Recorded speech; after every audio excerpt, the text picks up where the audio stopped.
Welcome to this video. I'm very excited to show this book to you. Hopefully first, prior to seeing this video, you have watched the video on the Nutcracker picture book by Susan Jeffers, which is a little bit more told from the classic retelling of the Nutcracker for a picture book for children as far as the classic story we know. But this book, The Nutcracker in Harlem by T.E. McMorrow, illustrated by James Ransom, is amazing. It is such an amazing book. And I'm going to read it to you and I'm going to show you, I'm going to talk about some of the things as we go through it. This would be an incredibly useful contribution to your diversity in children's literature library. It was a brilliant idea to create a retelling of the Nutcracker from an African-American, not just African-American as far as race perspective, but also culture perspective in a historical setting in the 1920s during the jazz era. So it was just a brilliant, creative, extremely touching, and interesting story. And it's really the art that there are some very unusual things about the art that does this. And the author, T.E. McMorrow, he grew up working as a stagehand helper in an old theater in Harlem where he would watch the performers all the time dance and sing and rehearse to jazz music. And so in this book, he brings alive what life would have been like in the 20s. During the era of jazz, and he ties in the Nutcracker at Christmas to that sort of lifestyle. And there are so many ways you can use this book, and I'll talk about that as we go or as we move on. So first thing I have to say is I love the colors in this book. The blues are beautiful, and I mean right off the bat you can get this feeling of very heartwarming, welcoming, vintage, painting of people gathering to celebrate the holidays. But you get this feel that it's different. It's different than what we're used to. There's something inviting about this. The opening pages here really were what drew me in. If you look at the detail, I mean, this has almost a Thomas Kinkade feel to it. If you look at like the tree and the lights in the window, the angel on the edge of the building, the wreaths, the vintage cars, more little trees, people looking in the windows, eyeing toys for Christmas. We have even details on the rooftops, chairs and places to sit. If I didn't know any better, I'd say there's people on the top of this building. I mean, you really get a feel for life in Harlem in the winter, in a time, bygone era.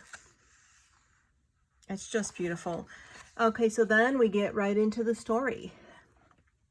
And the first thing that strikes me, and remember what I talked about when first reviewing a picture book, it's really what about how this book makes you feel. And it's not just from the stories. These are picture books, right? So it comes more from the pictures. But this is amazing. You go right into this Christmas celebration and it's like you see joy on people's faces. Just so much happiness, so much joy. But there's something different. Of course, we have some very vintage looks to their clothing, obviously, because of the time period.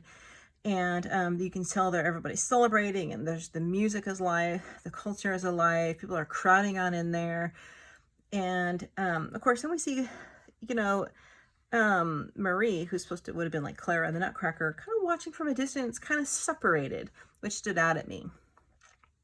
But I love the vintage feel to this. It was snowing in Harlem on Christmas Eve. The party at Marie's house swirled with colors, gold and red and green. Mama and Poppy were dancing. Miss Addie sang and Uncle Cab played the piano. Marie loved the sound of Christmas. Now, Miss Addie and Uncle Cab were fictional characters as representatives of two famous jazz singers, which you can learn more about that in the back of the book. So if you know a lot about jazz from that time period, maybe you would catch that. So then we move to this extremely sort of heartwarming scene. I love how they made the Nutcracker soldiers, of course, also African-American. I love just the blue pages, the blue in the background, just the feel. It's simple. You know, there's simplicity in this art, but it also is telling a story, just that there's something different about this. And it's kind of intriguing. Join in, Marie, Uncle Cab called out. Marie looked down. She wished she could sing, but Marie was afraid she wasn't any good. Certainly not like Miss Addie or Uncle Cab. The song ended. It was time for gifts. Every year, Uncle Cab would give Marie a doll and Freddie some toy soldiers. And Freddie is supposed to be like Fritz, her brother in the Nutcracker. They were carved from a magical wood, Uncle Cab always said. And Uncle Cab would be supposed to have been her godfather in the traditional, which would be the Russian guy, Drosselmeyer. He handed Freddie his gift, and now for Marie, said Uncle Cab. And here we have, again, I mean, just this picture strikes you as almost very, I don't want to say, I guess maybe gospel is the right word. You know, they're singing, they're partying, they're doing jazz. You have people dancing here, but then you also have some, you know, very traditional gospel hand movement. But again, look at Marie. She doesn't look happy. If you look at her face, this is what's interesting throughout this book. She's portrayed here with this kind of pixelated face, not so clear, made smaller in light of all the adults celebrating. And she looks very serious and out of place. But I mean, the picture is impactful. A Nutcracker, said Marie, a drummer boy, Nutcracker. Dum-diddy, played the Nutcracker on his drum. Uncle Cab sang a tune to the beat of the little drummer. The room again filled with song. Everyone in the house was singing or dancing. Everyone except Marie. So right up front, you know, it makes you wonder, and this is something you can pose to a child you're reading this to if you're trying to incorporate learning and analysis and introspection and, you know, theory and thesis. Why don't they think Marie's happy? Why isn't she having fun? Why isn't she celebrating? And you don't see many other children in this scene, in any of the scenes so far, except her brother. So that was a little bit telling. This is another very stunning image. I love the blue, kind of chromy blue background that just kind of has that magical, but also I believe the artist intended to use the color, the blue, to match the emotion of gloom. Because often in writing, characters, the setting, the weather, things like that are often tied into a character's emotions to bring out emotional effect. But in picture books, you have pictures to do that same effect. You have food she hasn't eaten much of, maybe a little bit. She's contemplating, she's thinking, she's alone. Miss Addie knelt next to Marie. Will you sing with me, Marie? She asked. Marie shook her head. Maybe next time, Miss Addie said. Music lives inside everyone. You just have to let it out. After dinner, Marie took the Nutcracker and a slice of sweet potato pie and sat by the Christmas tree.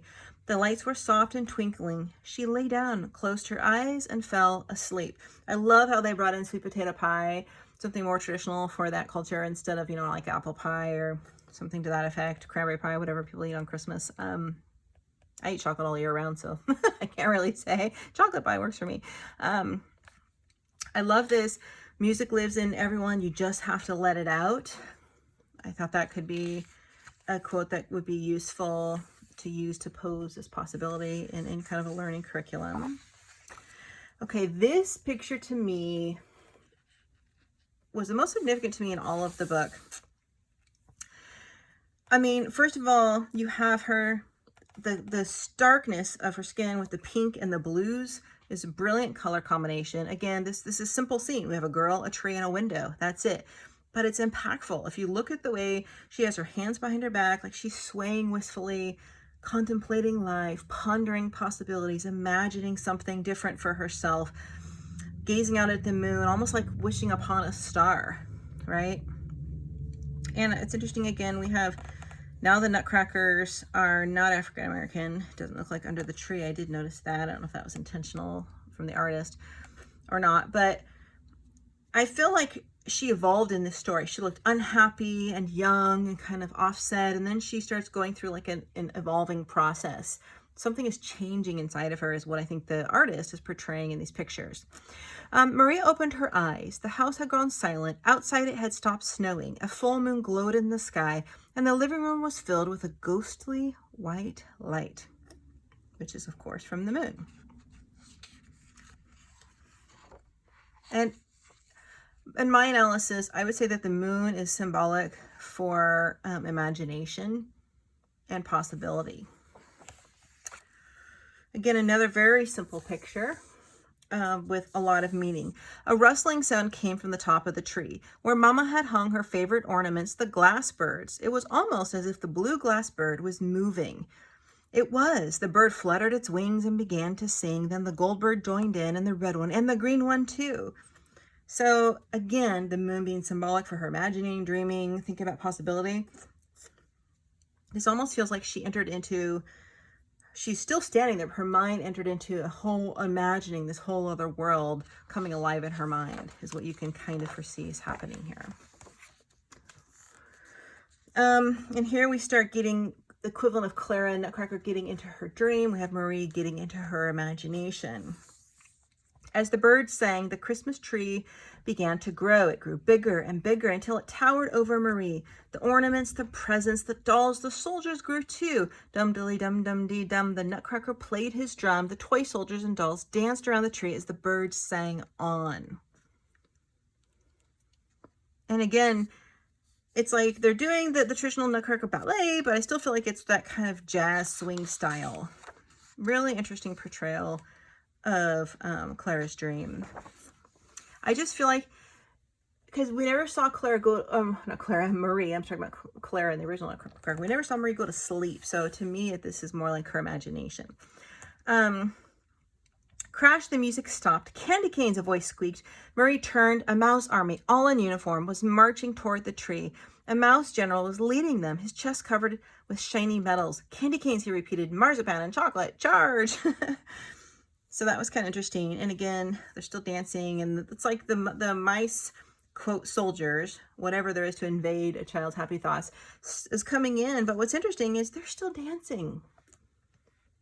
I felt like this was sort of symbolic of the spirit of African-American people, especially during that time period, who had so much suppression and repression and legal trouble and racism and opportunity just limitations, that this really showed the nature of the spirit, despite adversity, to keep on dancing and keep within your joy. I thought that was that's how I interpreted that. The Nutcracker began to drum. Dum-diddly-dum. The toy soldiers lined up behind him. They marched toward the mouse army. One mouse turned and ran away. The entire army followed, all except the general. So this is just some little bit of a representation of what's happening traditionally in the Nutcracker Clara's dream or Marie's imagination. The typical little battle with the mouse king and the soldiers, Nutcracker soldiers. I want sweet potato pie, the general shouted. He ran, jumped, and knocked the Nutcracker down. The drum fell to the ground. When the drumming stopped, so did the toy soldiers. The mouse army advanced again. Charge, the mouse general commanded. Well, what could Marie do? And we don't see Marie in any of these things. We see Marie, unlike the traditional Nutcracker, or the other book I'll review in this course, Nutcracked, which is a novel for older children, or the picture book Nutcracker, which you would have just looked at. Clara, you see more in the pictures and in the story, even in like the movies, you see her inside her dream, acting it, living it. In this book, the Marie, the characters, it's almost as if she's viewing it from the outside. She's not in the pictures. So that separates the event from her, and she's like the fly on the wall in third person perspective, viewing it happening almost as if, again, imagining it, separating herself from the picture. And I'll talk about this in a minute. She picked up the drum and put the strap over her neck. Dum-diddly-dum, the mouse army stopped, turned, and ran away. The general glared, but Marie kept drumming until he, too, fled. As the mice ran, they began to shrink, getting smaller and smaller. The toy soldiers chased the mice through a hole in the wall and into the snow outside. Now we do finally see her here. And look at her face. This image of Marie is very adult-like to me. I feel like she suddenly looks like an adult, like an 18-year-old young woman, 17, 18, instead of a little girl like you saw in the beginning, how she was portrayed, kind of small and afraid and just not happy and pixelated. Now she's clear, but she's very serious in her face, but she almost has like this sadness around her eyes when you think about it. Almost like a solemnness, which I believe was not accidental when the artist portrayed her in this way. More again representative of hardship of the time period. But to me, she suddenly seemed like an older teen or a young woman. And it's like she wasn't showing herself much in it during the hard parts, but only when she came in to become the heroine at the end. And now I feel like this is a man and she's a young woman, and this is like a romantic theme is what this strikes me as. The glass birds sang as the soldiers returned. Marie joined the Nutcracker in a dance. They swirled around and around. They seemed to be on a cloud. It started to snow, but it wasn't cold. Marie closed her eyes and began to sing. I still feel like she's just daydreaming, consciously imagining.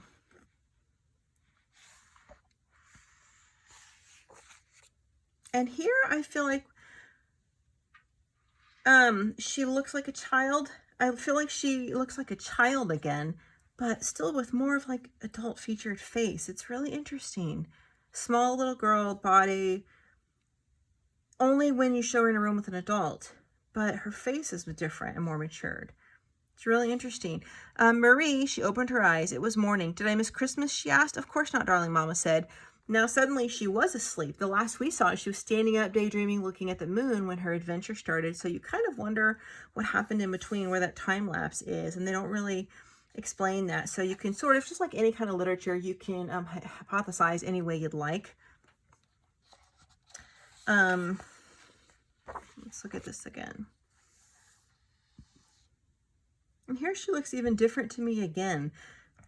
It's almost like the artist shows like the many faces of Marie. As her emotions change, it's like her physical attributes and features change. Anyway, under the tree were Marie's dolls, the Nutcracker, and something else, a drum. She picked up the drumsticks, dum diddly dee dum. Very good, said Uncle Cap. He began to sing a Christmas song. Mama and Poppy and Miss Addie all joined in, and so did Marie. So it comes to a very stark ending. So there's a lot to be interpreted from this book, but again, we're back to being joyous, happy, but this looks to me like the same, almost like the same party that was happening when she started originally. So there's sort of this gray haze of time in the book where you don't know where one thing starts and one thing ends, because she's wearing the same original dress as she was at the beginning of the party, and yet supposedly she was somewhere asleep in between in her bed. So, and then the story ends. And so let's go to this next page here. I want to show you. Here we have a nice little bio. I'll read you about the author. Years ago, I was hired as the stagehand for the Dance Theater of Harlem, a ballet company and dance school based in the Sugar Hill neighborhood of Harlem in New York City. I watched the performers rehearse long hours, exploring the happy and sad moments of life through music and dance. Those memories have stayed with me to this day. This talks a little bit, I'll skip this part. His wife wanted him to do a retelling of The Nutcracker and the Mouse King. And he thought of doing it at Sugar Hill, where he grew up. Of course, you know, the traditional Nutcracker is done through Tchaikovsky's famous, Tchaikovsky's The Nutcracker. I have trouble pronouncing his name. He wanted his version of the story to be set in a place where he had seen the power of music and dance transform people, performers, and audiences, which what time in history better can do that than 1920s? Honestly, with the beginning of jazz music. And here we go. The music of that period in particular had a major impact on American culture. Jazz was a combination of African rhythm, European harmony.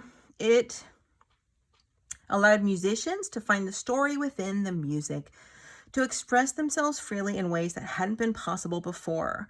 And then he talks about two of the fictional characters in there. As I mentioned, Miss Addie was Adelaide Hall, the singer, and Duke Ellington. She used to sing with Duke Ellington, and then Uncle Cab was supposed to be Cab Calloway. So, just as the memory of the Nutcracker remained with Marie, so too did the memory of the Harlem Renaissance remain in the American soul. So, and here's the back, which shows a really lovely picture. So, there are a lot of things you can do with this book. I would recommend first reading if you're looking for ways to apply these books to a learning environment in home or homeschool or classroom. The traditional Nutcracker story picture book by Susan Jeffers. I would actually, if your child is not even familiar with the Nutcracker, first I do a verbal telling a little bit about the story, what the Nutcracker is. Then I would read the book, the picture book that we went over by Susan Jeffers. Then I would go into this one. And one thing you can do is have your child, of course, all of these are variations based on the age of your child or children. One thing you can do is have them compare and contrast the two books or the same story. Why did the story of the Nutcracker seem different in this time period of, 1920s, early America, compared to, Victorian England, or, whatever the Victorian era when in the original Nutcracker? Even if you want to get into that, the color of the skin, if you want to bring in diversity with African American versus Caucasian, how did this telling of the story change the outcome of the story, the feeling that the story has? And you can, and then so you can have them write and compare and contrast the books, look for commonalities, look for differences. But this book particularly would also be great to lead into a small lesson on jazz music, an introduction to jazz. I mean, you could even pull up a couple of old songs from those two jazz musicians that are mentioned in this book as characters fictionally that I write to you at the end. You can have them listen to jazz, original jazz from that time period, African American, the Duke Ellington era. You can have them listen to modern jazz. You can have them compare and contrast the different kinds of music. So that's one thing that you can do, bring in the whole music aspect to it. And of course, you can even have your child do their own storytelling, or even write a creative story, coming up with his or her own version of the Nutcracker. Like if they were to write a variation of the Nutcracker, who would be in it? What would be different? How would it be? What would happen? So there's a lot of opportunity for creative writing, imagination. Applying higher levels of learning. You can go really into a little bit of studies behind the 1920s in New York City. The music, the dress, the clothes, the culture, the pre-World War II era. Well, that's more post-World War I if you're talking the 20s. That's right, the cusp of post-World War I. You can talk a little bit, of course, about other things, of course, with the cultural differences and the spirit of jazz and music. If you want to focus only on the Christmas aspect of it, I mean, there's not a lot of Christmassy other than the family celebrating. You could talk about how some families celebrate different, maybe with full-on jazz parties versus traditional sitting around the Christmas tree listening to Christmas carols, how different cultures, different backgrounds lead to different kinds of celebrations. So there are a lot of discussions you could enter into. After reading these two books, deciding where you want to take the stories, you could then introduce your child to watching the play version, a quality play version of the Nutcracker. Since you likely can't take him or her to see it in person due to COVID, you can probably find a version on YouTube. You might be able to, on one of the streaming services, find a variation that isn't a movie, but it's an actual play. I recommend you show them, instead of like the Nutcracker Disney movie that came out, 2 years ago, or Barbie Nutcracker or something like that. I would have them watch the original play, the ballet, before you show them any kind of movies, and probably after they've done any of the creative assignments, because once they see something visually, I mean, especially if you're going to show them any kind of a Nutcracker done in a movie version, those often just go so much away from the original stories. And if you have an older child, your older child can be, and I'll show you this book, which is in one of our later units here. This is Nutcracker by Susan Adrian. This is a novel for older children. If you have an older child, your older child could be working on something from that book, similar lessons with your younger child from these two picture books. But there's a lot of room to bring in history, music, some Christmas. There's some underlying themes in this book of evolving, of taking a journey through the imagination, the spirit and possibility and capability of the imagination, and a lot of interesting room for critical discussion. Like, why did Marie look so sad in many of the pictures and so serious? She still doesn't even look to me that happy. She looks to me like she's in a place of imaginative daydreaming and peace, which is different than happiness. So you could talk about different emotions, facial expressions, emotions. There's so much you can do. I hope you enjoyed this read of The Nutcracker in Harlem, and I definitely recommend you pick this up for your child.